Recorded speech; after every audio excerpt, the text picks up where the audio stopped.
नमस्कार। दोपहर समाचार में आपका स्वागत है।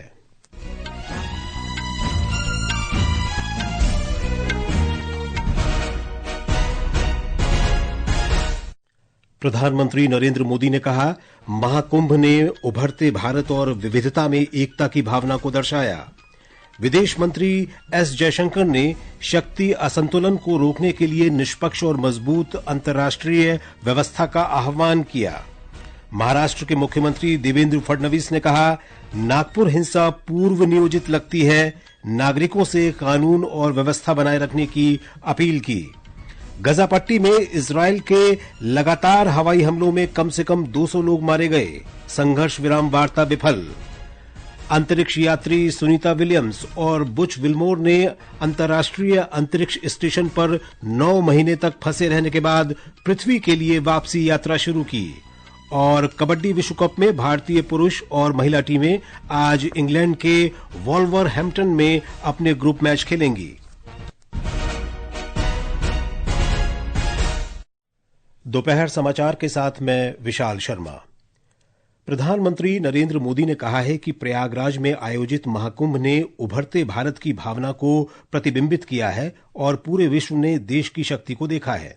उन्होंने कहा कि विविधता में एकता भारत की विशेषता है, जिसे हाल ही में संपन्न महाकुंभ के दौरान अनुभव किया गया। महाकुंभ पर आज लोकसभा में बयान देते हुए श्री मोदी ने कहा कि जब पूरा विश्व चुनौतीपूर्ण समय से गुजर रहा है तो इस एकता का भव्य प्रदर्शन देश की सबसे बड़ी ताकत है। उन्होंने विविधता में एकता की इस विशेषता को समृद्ध करने की आवश्यकता पर जोर दिया।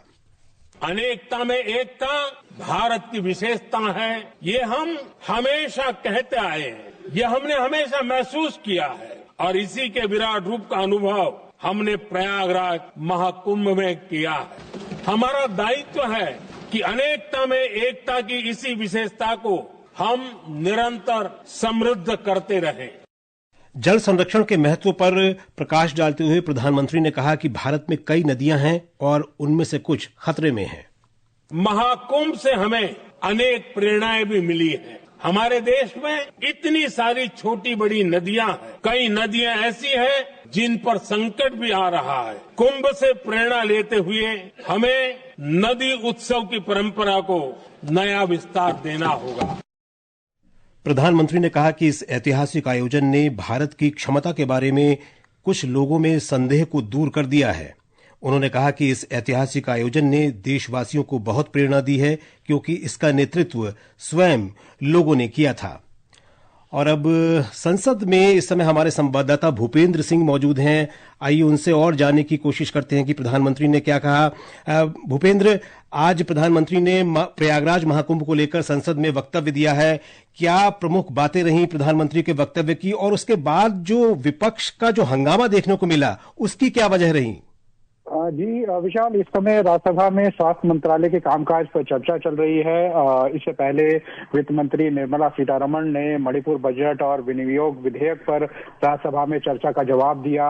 उन्होंने मणिपुर में सामान्य स्थिति लाने के लिए केंद्र की प्रतिबद्धता व्यक्त की और राज्य के बजट में किए गए कई वित्तीय प्रावधानों पर प्रकाश डाला। वहीं लोकसभा में लगातार विपक्ष के हंगामे के कारण अभी कुछ ही देर पहले सदन की कार्रवाई दिन भर के लिए स्थगित कर दी गई है। और इससे पहले प्रधानमंत्री नरेंद्र मोदी ने प्रयागराज में महाकुंभ के भव्य आयोजन और सफलता पर एक बयान दिया। उन्होंने बताया कि कैसे इस ऐतिहासिक आयोजन ने देश में विविधता में एकता की भावना को और मजबूत किया है। प्रधानमंत्री ने महाकुंभ के सफल आयोजन के लिए सभी के प्रयासों को भी सराहा।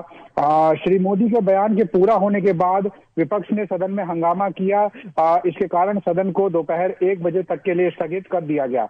जब सदन दोपहर 1 बजे के बाद दोबारा बैठा तो विपक्षी सदस्यों ने फिर से हंगामा किया और हंगामे के बीच रेल मंत्री अश्विनी वैष्णव ने अपने मंत्रालय से संबंधित चर्चा का जवाब देते हुए कहा कि देश में मजबूत रेल बुनियादी ढांचे के निर्माण और यात्री सुविधाओं को और बेहतर बनाने के लिए सरकार कई कदम उठा रही है।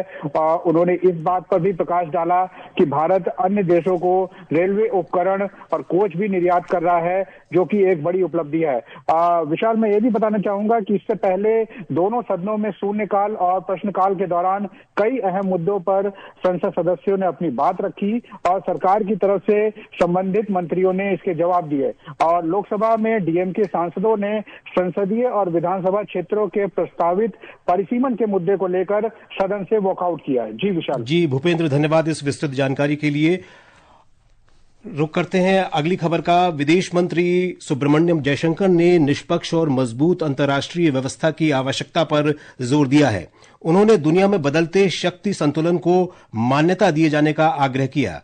नई दिल्ली में आज रायसीना डायलॉग के एक सत्र को संबोधित करते हुए उन्होंने कहा कि एक मजबूत वैश्विक व्यवस्था की अनुपस्थिति न केवल शक्तिशाली देशों को लाभ पहुंचाती है, बल्कि छोटे देशों को जोखिम उठाने और स्थापित मानदंडों को चुनौती देने में सक्षम बनाती है।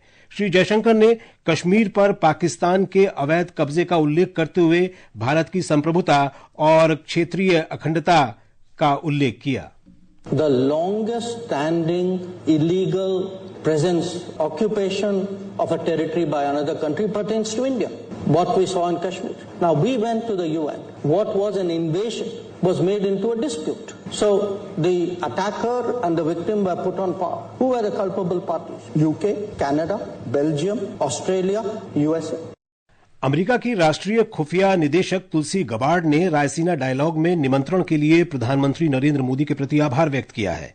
आज रायसीना डायलॉग में अपने संबोधन में सुश्री गबार्ड ने पिछले कुछ दिनों में अपने भारतीय समकक्षों के साथ बातचीत को उपयोगी बताया। उन्होंने कहा कि पिछले महीने वॉशिंगटन में राष्ट्रपति ट्रंप और प्रधानमंत्री मोदी के संयुक्त वक्तव्य से उत्पन्न गति को आगे बढ़ाना बहुत ही रचनात्मक रहा।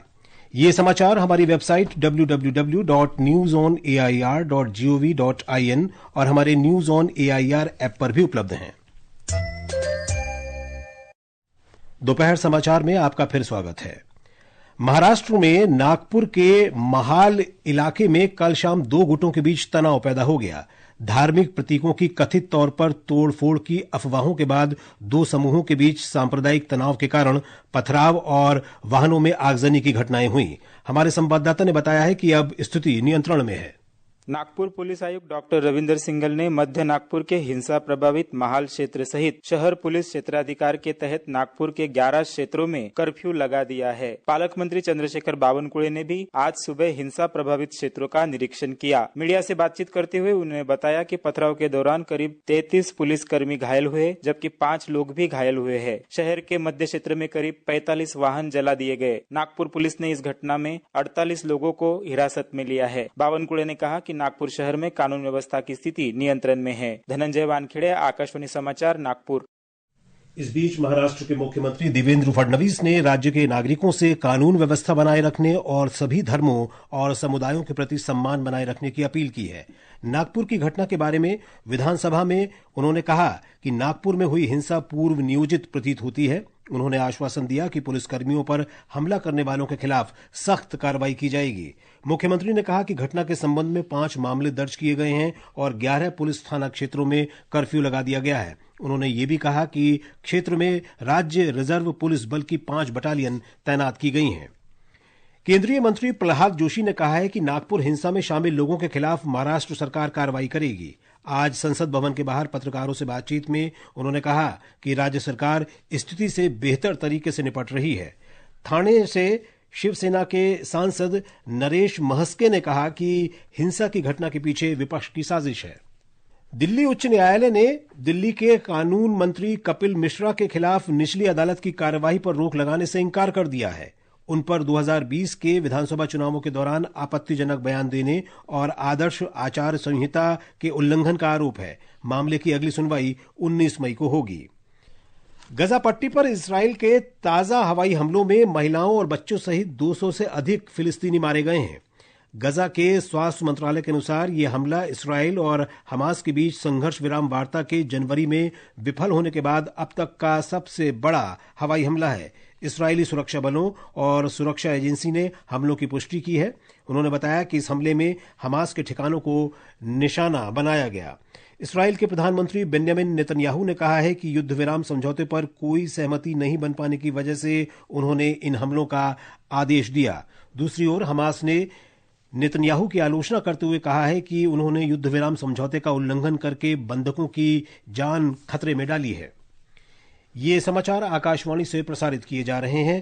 ताजा समाचार जानने के लिए आप हमारे social media handle x@AIR News Hindi को फॉलो कर सकते हैं।